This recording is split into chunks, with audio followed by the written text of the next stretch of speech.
Saya tidak menyangka akan memenangkan tunggangan langka seperti itu dalam undian. Ini hadiah yang dapat menguncang surga. Dunia yang penuh dengan hal-hal aneh dan ganjil. Mereka yang tidak bisa menangkap monster atau binatang buas sebagai tunggangan akan mencoba membangun kereta terbang, berlatih pedang terbang, dan terbang di udara. Namun, tak satu pun dari hal-hal ini yang seberharga tunggangan. Di zaman modern, tunggangan bayi setara dengan mobil mewah di antara mobil-mobil mewah. Ini melambangkan identitas dan status. Semakin tinggi level binatang buas yang Anda kendalikan, semakin kuat pula ia secara alami. Tunggangan by day. Lu Yo memberi perintah. Di atas pavilion iblis langit, seekor tunggangan berbadan singa, bertanduk dua di atas kepalanya, berjanggut kambing, dan tubuhnya bermandikan cahaya keberuntungan, melangkah di atas awan. Jatuhnya di pelataran pavilion iblis langit. Lu Yo tertegun sejenak saat melihat tunggangan by day yang bersinar di halaman. Meskipun dia memiliki ingatan Jitian Dao dan berpengetahuan luas, dia tetap bersemangat saat melihat tunggangan Baide. Lu Yo melambaikan tangannya dengan santai. Baide berbalik di tempat, seolah-olah dia telah memasuki kehampaan dan menghilang. Ketiga murid di kaki gunung menoleh ke arah pavilion iblis langit di puncak gunung, tercengang. Apakah aku terpesona? Sepertinya energi keberuntunganku sangat kuat barusan. Kamu tidak terpesona. Aku juga merasakannya. Trik baru. Guru sengaja menyembunyikan roh jahatnya. Anggap saja kau tidak melihatnya. Ya, anggap saja kamu tidak melihatnya. Di pavilion iblis langit, Lu Yo memenangkan undian satu demi satu, merasa sedikit bangga, lalu lanjutkan dengan menggambar poin prestasi yang tersisa. Undian. Ding, undian ini menghabiskan 50 poin prestasi. Terima kasih atas dukungan Anda. Poin keberuntungan 1. Undian. Ding, undian ini menghabiskan 50 poin prestasi. Terima kasih atas dukungan Anda. Poin keberuntungan 1. Terima kasih atas dukungan Anda 2 kali berturut-turut. Kau memberiku beberapa makanan manis dulu, dan sekarang kau ingin menjebakku? Lu Yo terdiam. Undian. Ding, undian ini menghabiskan 50 poin prestasi. Terima kasih atas dukungan Anda. Poin keberuntungan 1. Ada 44 poin tersisa. Lu Yo tidak punya pilihan selain mematikan fungsi undian. Itu semua memang rutinitas. Namun, ia tidak terlalu kecewa atau menyesal. Secara keseluruhan, hadiahnya sangat besar. Memenangkan tunggangan Baide melalui 4 kali undian adalah kesepakatan yang bagus. Dekat kaki Gunung Jinting, 3 pria parubaya menunggang kuda tinggi, memandang ke arah Gunung Jinting. Gunung Jinting ada di depan, itu sarang iblis tua yang mendominasi dunia para kultivator dan ditakuti semua orang. Pengurus, kenapa ketua klan mengirim Yuan Air ke Gunung Jinting untuk menjadi murid? Tempat ini reputasinya buruk. Apakah menurutmu ketua klan bersedia? Iblis tua ini membunuh orang tanpa berkedip. Ketua klan tak punya pilihan selain menawarkan Sil Yuan Air magangnya. Aku harap iblis tua ini akan membantu klan kita bertahan dari bencana ini demi Yuan Air. Pelayan yang berjalan di depan menggeleng tak berdaya. Semoga saja begitu. Kudengar beberapa hari yang lalu, iblis tua itu sendirian berhasil memukul mundur 10 guru dan membunuh Luo Changfeng, pemimpin sekte Tianjian, hanya dengan satu gerakan. Jika iblis tua itu bersedia membantu, keluarga Qi pasti akan selamat dari bencana ini. Ketiganya terus bergerak maju. Saat memasuki pegunungan, sosok hitam, seperti hantu, melayang di langit, dan suara menyeramkan berkata, "Siapa yang berani masuk tanpa izin ke Gunung Jinting?" Ketiganya segera turun dari kudanya dan berlutut, dengan satu kaki menghadap ke langit. Keluarga Qi di kota Anyang ingin bertemu dengan para iblis dari pavilion iblis langit, para master. Pelayan itu menelan ludah, keringat dingin membasahi wajahnya. Keluarga Qi kota Anyang.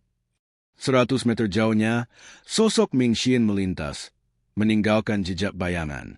Duan Museng dan Zhao Yu, satu di kiri dan satu di kanan, berdiri di samping seolah-olah mereka muncul begitu saja. Ketiga pria itu terbelalak lebar dan bibir mereka bergetar. Melihat baru percaya. Konon, semua iblis di Gunung Jinting mengerikan, dan itu memang benar. Kakak keempat, keluarga Ci di kota Anyang adalah klan adik perempuanku, kata Duan Musheng.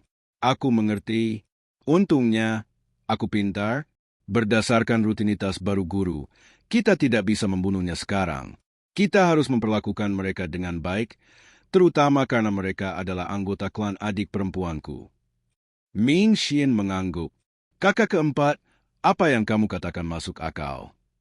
Setelah mendengar ini, ketiga orang dari keluarga Ci saling berpandangan dengan bingung.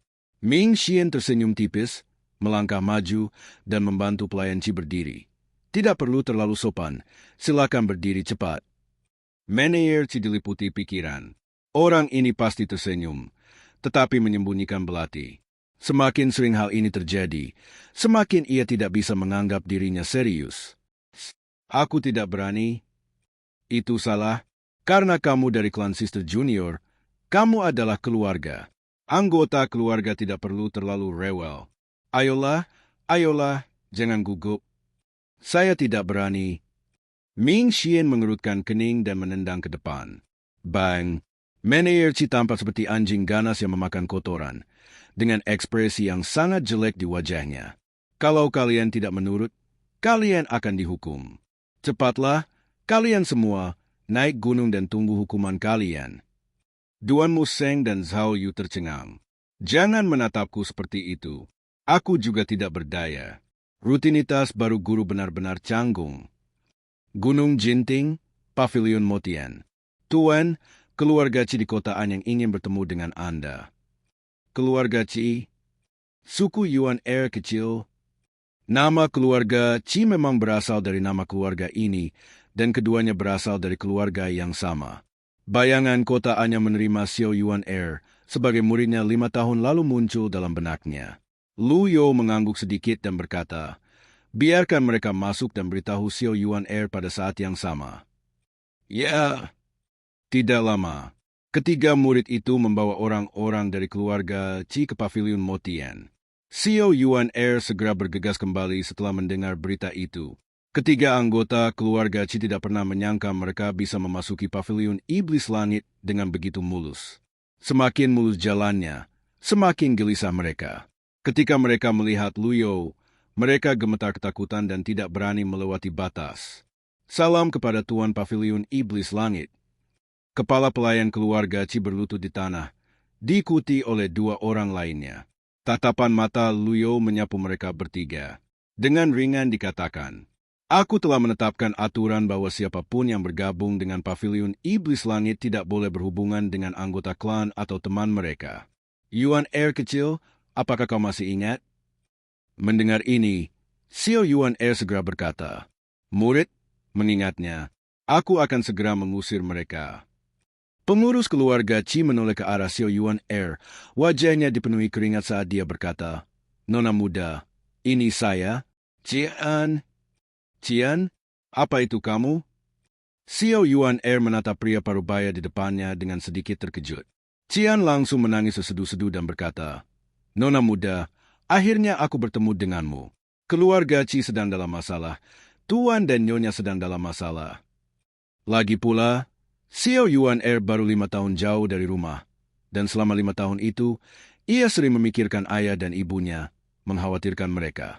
Namun, iblis tua itu sangat menyayanginya dan tidak pernah mengecewakannya. Namun Duan Musheng, Ming Xian dan Zhao Yu tidak setuju. Sungguh memalukan bagi pria dewasa untuk menangis. Duan Musheng berkata dengan suara berat, berani. Cian berhenti menangis, tetapi kegugupan dan kecemasannya kembali, dan dia menundukkan kepalanya karena takut. Ini Pavilion Iblis Langit, bukan tempatmu menangis, kata Zhao Yu sambil tersenyum. Adik, kalau bukan karena pria ini dari klanmu, aku pasti sudah menjahit mulutnya dengan jarum emas sejak lama. Yuan Air kecil berlutut di tanah dan berkata, Guru, ekspresi Lu Yo sangat tenang, tanpa fluktuasi apapun. Murid keempat, Ming Xian, memutar bola matanya dan berkata, Guru, aturan dibuat oleh manusia. Keluarga adik junior adalah keluarga kita, kakak dan adik senior. Jika Anda tidak membantu keluarga Anda saat mereka kesulitan, Anda lebih buruk daripada babi dan anjing. Zhao Yu setuju. Zhao Yu mengikuti. Adik keempat, apa yang kau katakan masuk akal. Aku juga berpikir begitu, kata Duan Musheng. Xiao Yuan terkejut melihat ketiga kakak laki-laki dan perempuannya berbicara mewakilinya. Lu You mengangguk pelan dan berkata, ada yang benar dari perkataan kalian. Matanya mengamati ketiga murid itu. Loyalitas mereka masing-masing meningkat 5 poin, hampir mencapai 70%. Namun ini tergantung masalahnya. Pavilion Iblis Langit tidak mencampuri dalam segala hal. Tatapan Lu You tertuju pada Qian. Benar sekali, guru memang hebat. Kalau cuma masalah sepele, lupakan saja, kata Ming Xin. Zhao Yu memutar matanya berulang kali. Kakak keempat tidak hanya pandai menganalisis, tetapi juga menyanjung lebih keras daripada orang kebanyakan. Xiao Yuan mengedipkan mata pada Qian. Qian berkata cepat, keluarga Qi selalu berperilaku baik di kota Anyang, berbisnis seperti orang biasa. Selama bertahun-tahun, kedamaian telah tercipta, dan lebih dari 1.000 anggota keluarga Qi telah menggantungkan hidup darinya. Sebulan yang lalu, rombongan keluarga Qi dirampok oleh sekelompok pencuri kuda saat melewati lembah sungai. Karena tidak ingin menimbulkan masalah, keluarga Qi memberikan sejumlah uang kepada para pencuri dan menyelesaikan masalah tersebut. Tanpa diduga, para pencuri kuda ini bertindak lebih jauh, membawa anak buah mereka ke kota Anyang semalaman, merampok rumah Qi, dan menyandera lebih dari 100 anggota keluarga Qi. Xiao Yuan sedikit mengernyit saat mendengar ini. Segala sesuatunya bisa besar atau kecil. Zhao Yu mencibir dan berkata, mereka hanya sekelompok pencuri kuda. Kenapa kalian tidak melaporkan mereka ke pihak berwenang setempat? Kepala keluarga juga berpikir begitu. Tetapi ketika pihak berwenang mendengar bahwa pencuri kuda dari lembah itu adalah pelakunya, mereka langsung mengusir kepala keluarga. Beraninya mereka campur tangan? Apakah para pencuri kuda ini sekuat itu? Zhao Yu tidak setuju. Qian berkata dengan gugup, konon para bandit ini didukung oleh para kultivator. Tidak heran. Seluruh ceritanya jelas. Mata semua orang tertuju pada Lu You. Berdasarkan kebiasaannya sebelumnya, Pavilion Iblis Langit tidak akan pernah ikut campur dalam masalah seperti itu. Namun waktu telah berubah. Ditambah lagi, masalah ini melibatkan adik junior, dan guru sangat menyayangi adik junior. Sebelum sang guru sempat berkata apa-apa, Ming Xin melompat keluar dan berkata dengan tegas, Guru, serahkan masalah ini padaku. Para bandit ini menculik keluarga adik perempuanku. Ini benar-benar keterlaluan. Aku pasti akan menangani masalah ini dengan benar. Saudara keempat, kamu sungguh tidak tahu malu. Qian sangat gembira mendengarnya, seolah sedang bermimpi. Urusan ini berjalan jauh lebih lancar dari yang dibayangkannya. Lu You juga berpikir, dengan kekuatannya saat ini, ikut campur dalam urusan praktisi sama saja dengan mencari masalah. Ketika murid-muridnya melakukan sesuatu, ia mendapatkan poin prestasi, sekali mendayung 2 pulau terlampaui. Guru, izinkan saya menebus dosa saya. Saya telah melakukan dosa besar di masa lalu, dan sekarang keluarga adik perempuan saya dalam bahaya. Bagaimana mungkin saya, sebagai kakak laki-lakinya, hanya berpangku tangan dan menonton? Guru meminta saya untuk menjadi tahanan rumah, tetapi situasinya khusus, jadi saya harap Anda setuju. Ming Xin berbicara kata demi kata dengan sikap seorang pria sejati, yang mengejutkan Duan Musheng dan Zhao Yu. Kapan akting saudara keempat menjadi begitu bagus? Lu You menatap Ming Xin dan berkata dengan tenang, seharusnya Xiao Yuan sendiri yang menangani masalah ini. Namun, Yuan masih muda dan belum tahu cara menanganinya dengan benar. Karena kamu, sebagai kakak senior, bersedia melakukan ini, aku serahkan saja padamu. Muridku pasti akan berhasil menjalankan misimu. Ming Xin sangat gembira. Aku memberimu waktu 3 hari. Ah, 3 hari, guru, 3 hari, bukankah itu terlalu sedikit? Ming Xin tampak mempertimbangkan. Zhao Yu tersenyum dan berkata, saudaraku, setidaknya kau adalah orang kuat di alam pengadilan ilahi. Kalau aku, 2 hari sudah cukup. Kapan kau menjadi begitu tidak percaya diri? Kita berasal dari akar yang sama. Jadi mengapa kita begitu ingin saling bertarung? Apakah pantas untuk saling menyabotase seperti ini? Pergilah sekarang. Lu You melambaikan tangannya. Saya akan mematuhi perintah guru. Ding, misi berhasil diluncurkan. Selamatkan keluarga Qi, batas waktu misi, 3 hari. Luyo tertegun sejenak. Apakah saya masih bisa menerbitkan tugas? Seperti yang diharapkan, kolom posting tugas muncul di panel tugas. Kolom pertama dengan jelas menampilkan, selamatkan keluarga Qi, pelaksana. Ming Xin, hitung mundur 2 hari 23 jam. Yuan Er kecil berlutut dan berkata, terima kasih, guru. Cian dan ketiga orang lainnya berlutut dan berkata, terima kasih, Master Pavilion. Ding, 3 orang telah memujamu dengan taat, memberimu hadiah 30 poin pahala. Xiao Yuan Er, tolong kirim mereka turun gunung. Ya. Xiao Yuan Er ragu untuk berbicara. Luyo melihat ekspresinya dan berkata, meskipun adik keempatmu serakah terhadap dunia luar, dia selalu serius dengan pekerjaannya dan suka berpikir keras. Dengan emosinya, dia bisa menyelesaikan masalah dalam sehari. Tidak perlu khawatir. Murid mengerti. Duan Mu Seng dan Zhao Yu sama-sama tercengang. Sang guru jelas tahu bahwa anak keempat akan bermain selama 2 hari lagi. Segalanya berada di bawah kendalinya. Murid kelima, muridnya ada di sini. Guru akan memberimu 2 hari untuk menyelidiki sekte Tianjian, terutama murid utama Yo Jifeng. Zhao Yu sangat gembira ketika mendengar ini dan berkata, murid, aku mematuhi perintahmu dan akan menyelesaikan misi.